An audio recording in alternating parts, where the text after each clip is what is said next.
এই যে অক্লান্ত পরিশ্রম, তোমাদের যে চেষ্টা, এটা অবশ্যই জানি স্মরণ রাখবো। এখন আমাদের লোকজন আমরা কাজ শুরু করেছি, তোমরাও ধীরে ধীরে আস্তে আস্তে তোমাদের কলেজ বা লেখাপড়া তোমার যাও।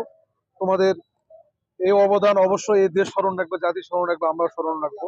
ঠিক আছে, তোমাদের এই যে স্বতঃস্ফূর্ত অংশগ্রহণ, বিশেষ করে আমাদের অ্যাবসেন্সে তোমরা যে এখানে পুলিশিং এর কাজটা হাতে নিয়েছো, এর জন্য আমরা বাংলাদেশ পুলিশের পক্ষ থেকে আমি সৈয়দপুর থানা ওসি তোমাদেরকে ধন্যবাদ জানাই।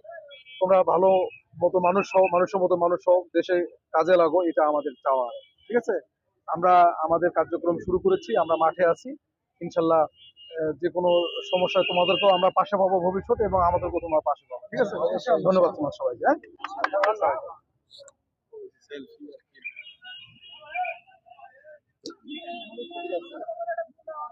থ্যাংক ইউ ভেরি মাচ ভাই, থ্যাংক ইউ।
তোমরা যারা আছো আড়ি বছর